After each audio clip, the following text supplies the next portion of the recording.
Hi, this is Rob Hanley with the Durham Duplicate Bridge Club on Tuesday, May the 2nd for the 399er game. We have three hands for you today. The first one is number 4. One club from partner, one diamond on my right, 11 high card points for me, and 5 spades. Pretty straightforward one spade bid. Okay, 2 hearts on my left and 2 spades from partner. And as you can see, a pass on my right. So everybody's bidding, which generally means that everybody's got some points. Nobody is super strong. So if there's a chance for game here, it has to be based on other factors. So I have that 11 count. It seems a little strong to be bidding 2 spades. I know that my partner has 4 spades because when I bid a spade, I only promised 4. So my partner thinks I have 4 and they're raising with 4. That's good news. On another note, when my partner opens a club, playing standard American or 2/1, there is an 84% chance that they have at least 4 clubs. So there's a good chance that I have a spade and club fit here, a double fit. That's good news. It means all our values are working together. And I have a singleton heart, which is the suit bid by the person on my left. Now, why is that good? Well, I'm short in it. So if he has honors in that suit, they're wasted. And also that if my partner has honors in that suit, they're sitting after that player. So if I lead towards my partner's hand and they have the king and the ace queen is on my left, I know who has it. So that's good news. So I could bid 3 spades here, but I personally find that kind of raise too generic, too ambiguous. I could bid 3 clubs and see if my partner is interested in game. But based on all the bidding that's going on, I'm actually thinking my partner doesn't necessarily have 14 or 15 points. And I think what I'm going to do is just take the bull by the horns and jump to 4 spades based on all the information I've outlined.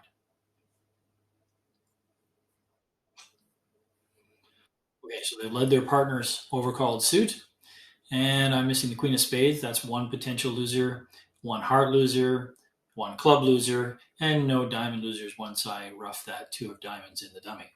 So it looks like the contract is fairly safe. Now looking at the rest of the hand, I have to decide how to play the spades. And you've all heard of the rules 8 ever, 9 never. In this case, I have a 9 card fit. And when you have a 9 card fit and you're missing only the queen, it is safer to play for the drop than it is to finesse. If I was missing more than the queen of the suit, I would finesse. But in this case, I'm only missing the queen of spades, so I'm going to play for the drop. I'm going to start by winning the king of diamonds, and I'm going to play the king of spades and a spade towards my hand in the south or in the east. There we go. And the queen has dropped. That's good news. Now the contract is looking really safe.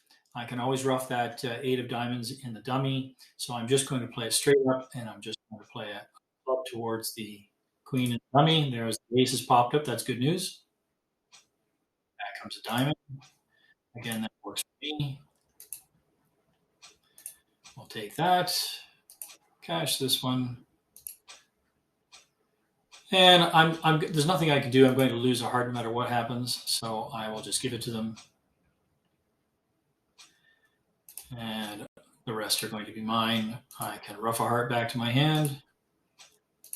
The king of clubs is a winner, but I'm going to rough it. Just why not? And the last 2 tricks are mine.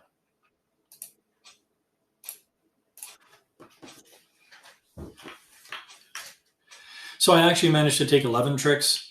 And I think this hand demonstrates how reevaluating your hand in terms of the auction that's taken place. In this case, that my partner opened a club, so they're likely to have club values, and that singleton heart with a heart bid on my left is not a bad thing.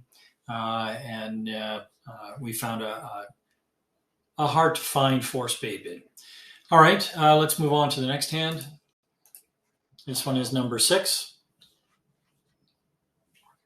This time I'm the dealer. I have 8 high card points, 6-4 distribution. This is right at the top end of a week 2 bid. We play week 2, show a 6 card suit with 5 to 9 high card points. And when I'm vulnerable, I would have a good suit, which is what I have here. So 2 spades it is. Partner's raised to 3 spades. So the first thing you need to know is that that is not looking for game in spades. That is extending my preempt. My partner generally have somewhere between 10 and 12 points, 2 or 3 spades, and they're just trying to make it difficult for the opponents to bid. And if my partner had been looking for game, they would have bid 2-no trump to ask for a feature, or they would have bid a new suit if they'd had one, and that would have been forcing with similar responses as are used in responding to 2-no trump. So in this case, I have a clear pass, nothing to say. All right. So I got to play it in 2 spades, which is nice and unexpected given the vulnerability. So what do we got here? Looks like I've got 3 losing diamonds potentially. A heart can go away on the king of clubs, and I've got to find the queen of spades. So we're going to follow suit here because we have to. And they've switched to a heart. So there's generally only one reason for that. Either they got a bad signal from my partner. I guess there's 2 reasons. They got a bad signal from their partner saying they didn't want them to continue. Or, and this is slightly more uncommon, they only had the ace of diamonds singleton. So I need to keep them from getting to their partner's hand. So I'm going to win the ace. Now, I want to draw the trump, but before I do that, I'm actually going to cash the ace king of clubs. Now, why am I doing that? Because I want to finesse in spades. I'm missing just the king. I'm, again, back to 8 ever, 9 never. If you have an 8 card fit and you're missing the queen, you should always take the finesse. So the best odds now are to cash the ace of clubs and the king of clubs, discarding a heart. Get rid of that loser right away. And now I'm going to finesse with the 10 of spades. Okay, that solves that problem. Now I'm just going to draw all the trump. And it looks like they're splitting. One more. I'll get rid of that club. And it looks like I'm only going to lose the king and queen of diamonds at this point. Oh, they let me hold the jack. Okay. This isn't going to change anything. And I have the remaining 3 spade tricks.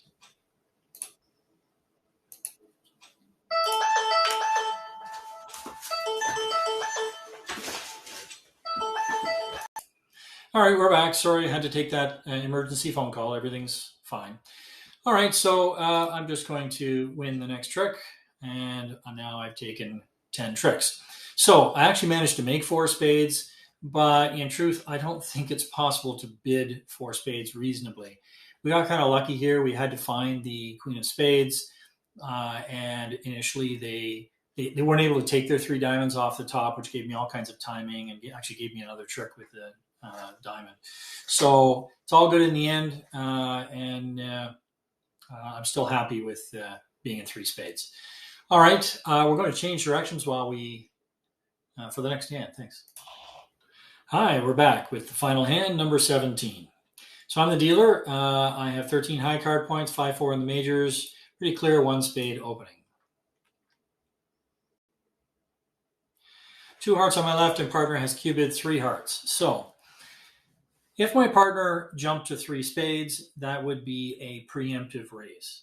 The way that you show an invitational or better hand in spades is you cubed the opponent's suit, and that's what my partner's done. So I have to decide whether or not my hand is looking for game. I have 13 high card points. I have a singleton club. I'm certainly interested. I think what is going to push me over the edge is the fact that I have a big fit with the player on my left. I have 4 hearts. They have at least 5.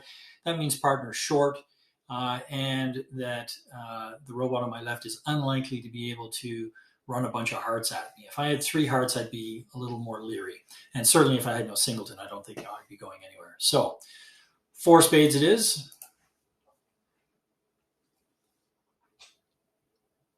Okay, so it's very unusual to lead the ace when you don't have the king. And it smacks of a singleton.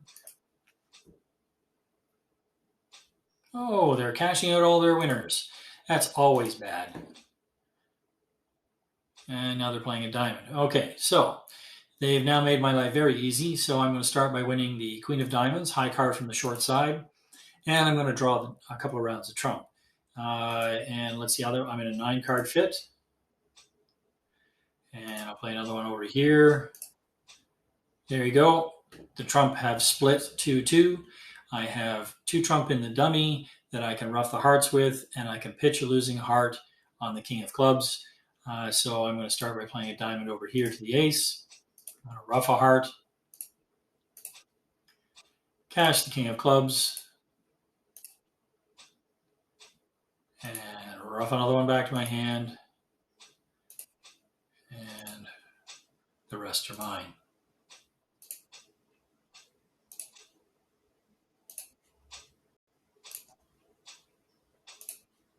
All right, so I managed to take 11 tricks, and I think this hand, once again, is highlighting how listening to the auction can change how you evaluate your hand. I don't have a maximum by any means, but I have a little bit of distribution, and because I have a fit with the player on my left, it implies, but doesn't guarantee, it implies that my partner shortened that suit and gave me the impetus to bid game here, which turns out to be a wonderful contract. All right, that's it for this week. We'll see you next time. Thanks.